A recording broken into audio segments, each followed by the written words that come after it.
هدى للناس وبينات من الهدى والفرقان এই কোরআনকে আমি পবিত্র মাহে রমজানে নাযিল করেছি যাতে করে কোরআনকে ফলো করে তাদের জীবন সঙ্গী বানিয়ে আমার এই আদরের ভালোবাসার সুলতের বান্দারা জান্নাতের ভিতরে যায়।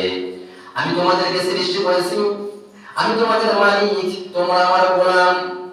আমি চাই তোমরা সঠিকভাবে সুন্দর করে দুনিয়াতে কাজকর্ম করে তারপরে জান্নাতের ভিতরে চলে যাও।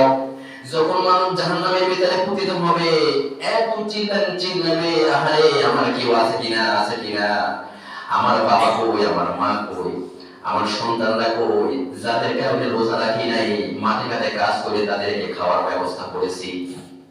আছে না এরকম অনেক মানুষ আছে, অনেক মানুষ আছে রোজা ছাইরা সুন্দর সুস্থ শরীর, তারপরেও তিনি কি করে ওই যে কাজ বাজ করে টাকা শুধু দুনিয়া। হ্যাঁ বলেন, আপনার সম্পূর্ণ ব্যক্তিগত ব্যাপার। আল্লাহ যেহেতু বলছেন লাসনা আলাইহিম বিমুসাইতির, রাসূলুল্লাহ আমি কিন্তু আপনাকে এই জন্য নাযিল করি নাই যে আপনি মানুষদেরকে লাঠি চার্জ করে দিনের ভিতরে আনবেন, দিনের ভিতরে ঢুকাবেন, প্রবেশ করাবেন, শুধু আপনি আপনার নসিহতগুলো করেন। এই জন্য প্রিয় মায়েরা, যারা ঈমান গ্রহণ করেছেন তারা সকলেই বিশ্বাস করেন আমাদের